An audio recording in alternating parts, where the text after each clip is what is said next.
नमस्कार फ्रेंड, मैं फुरकान एक बार फिर आपके पास एक नए टॉपिक के साथ, एक नए जज्बे के साथ ड्रीम सीरीज चैनल पर आप सभी का स्वागत है।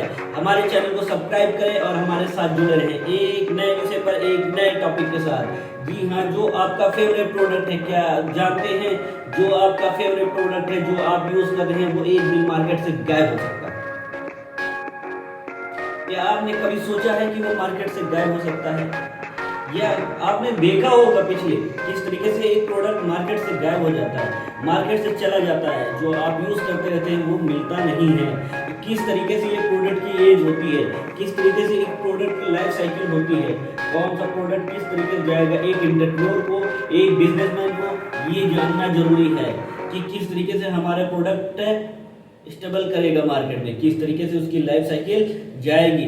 लाइफ साइकिल है तो उसको बढ़ाया भी जा सकता है, उसको घटाया भी जा सकता है। मार्केट में रहना है तो मार्केट को जानना होगा, बिजनेस चलाना है तो बिजनेस को जानना होगा। जी, तो आज बात करेंगे हम प्रोडक्ट के लाइफ साइकिल के बारे में। प्रोडक्ट की लाइफ साइकिल है क्या? प्रोडक्ट की लाइफ साइकिल को 4 पार्टों में डिवाइड करते हैं। पहला उसका इंट्रोडक्शन होता है, जिस तरीके से एक इंसान का इंट्रोडक्शन होता है, किसी इंसान को परिचय कराएंगे तो वो जानेगा कहीं पे नई जगह पर। तो इसी तरीके से जब प्रोडक्ट आता है किसी नए मार्केट में, कहीं नई जगह पर, तो उसे बताया जाता है लोगों को कि ये प्रोडक्ट मेरा है, ये चीजें ये हैं, इसमें ये खूबियां हैं, ये चीजों इन लोगों के लिए है, ये इसमें ये क्वालिटीज है। तो ये प्रोडक्ट को बताएंगे आप लोगों को। अब बताएंगे कैसे? मार्केटिंग से, R&D से, रिसर्च डेवलपमेंट टीम आपकी होगी, उससे बताएंगे। तो इन सब चीजों में आपका खर्च ज्यादा लगेगा, जिससे प्रॉफिट रेशियो कम होगा। तो इंट्रोडक्शन स्टेज में प्रोडक्ट का प्रॉफिट कम होता है। दूसरी स्टेज आती है ग्रोथ की। इंट्रोड्यूस कर दिया प्रोडक्ट को, ला दिया मार्केट में, अब वो मार्केट में टहलने लगा, मार्केट में चलने लगा, सब लोगों से परिचय हो गया, वो चलने लगा, ग्रोथ हो गया।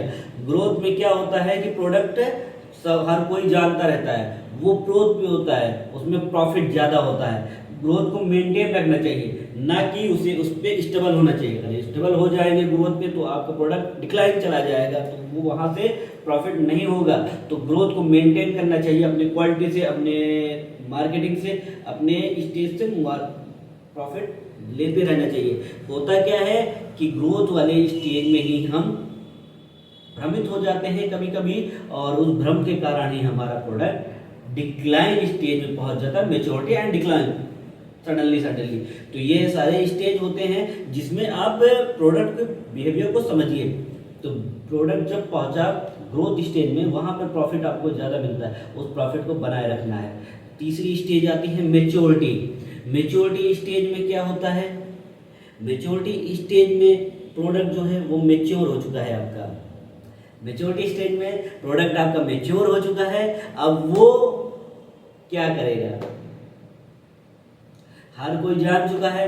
जब मेच्योर हो जाता है प्रोडक्ट तो लोग भी जान जाते हैं, तो हर कोई उसके जैसा बनना चाहता है। तो जब बनना चाहता है तो कंपटीशन ज़्यादा हो जाता है, और जब ज़्यादा कंपटीशन हो जाता है तो क्या होता है? प्रॉफिट रेशियो कम हो जाता है। कम हो जाता है तो क्या करना चाहिए? इस मेच्योरिटी पीरियड जो होता है बहुत ही खतरनाक पीरियड होता है, जो एक प्रोडक्ट को डिक्लाइन एज में ला देता है। तो मेच्योरिटी पीरियड का अगर एग्जाम्पल हम सीधा से लेते हैं कोको कोला को। कोको कोला क्या है? अपने मेच्योरिटी पीरियड पे रहा, तो उसने क्या किया? उसने कैंपेन चलाया, शेयर करो कोक, इस तरीके के कैंपेन चलाया, एडवर्टीजमेंट किया, जिसमें उस नए फ्लेवर्स को लॉन्च किया, जिससे उसका मेच्योरिटी पीरियड को उसने रोक कर रखा और अपने प्रोडक्ट को बरकरार रखा, मार्केट में स्टेबल रखा। क्योंकि कंपटीटर उस वक्त ज़्यादा आ जाता है, वो कम पैसे में भी प्रोडक्ट को लॉन्च कर देता है। तरह तरह के फ्लेवर्स भी आ जाते हैं। अगर ड्रिंक्स की बात करें तो फ्लेवर भी आ गए, तो कोक ने अपना भी फ्लेवर लॉन्च किया, पेप्सी, कोक, ये सब एक एग्जाम्पल है। आईफोन, ये एक एग्जाम्पल है। आईफोन लाया, मेच्योरिटी पीरियड पहुंचे, उसके बाद क्या हुआ? सैमसंग आया, हवाई आई, सारे लोगों ने अपना स्मार्टफोन लॉन्च किया। तो ये था मेच्योरिटी पीरियड। डिक्लाइन स्टेज में प्रोडक्ट खत्म होने लगता है, वो खत्म ही हो जाता है। और खत्म होता क्यों है? टेक्नोलॉजी के बदलने से, लोगों के रुझान से बदलने से। जैसे सीडी के बारे में आपने जानते होंगे। सीडी क्या था? कॉम्पैक्ट डिस्क, जो हर घर में चलता था। वहाँ से मनोरंजन चीज़ें देखी जाती थी। डीवीडी है, टेलीफोन है, ये सब एक डिक्लाइन स्टेज में पहुंच गए। जिससे क्या हुआ कि ये टेक्नोलॉजी चेंज हुई और बदलाव हुआ। तो उस स्टेज पे क्या है, हमें टेक्नोलॉजी के साथ बदलना होगा। टेक्नोलॉजी के साथ बदलना होगा, जब बदलेंगे हम तभी जाके मार्केट में स्टेबल होंगे, मार्केट में सफल होंगे, तब जाकर हमारा एक ब्रांड बन पाएगा और बिजनेस में हमें सफलता मिल पाएगी। इस तरीके की बहुत सारी बातों को जानने के लिए, समझने के लिए हमारे साथ जुड़े रहें। मैं फुरकान एक बार फिर आपके पास आऊँगा एक नए टॉपिक पर, एक नए मुद्दे पर। मगर हमारे चैनल को सब्सक्राइब करना, लाइक करना मत भूलें और शेयर भी करें, दोस्तों से अपने शेयर करें। अब देखिए इसमें क्या है कि बहुत सारी चीज़ें होती हैं प्रोडक्ट लाइफ साइकिल में, इन सब चीज़ों को गौर करें और इनसे अपना जो बिजनेस डेवलप कर रहे हैं, जो अपनी मार्केटिंग स्ट्रेटजी डेवलप कर रहे हैं, या जो अपने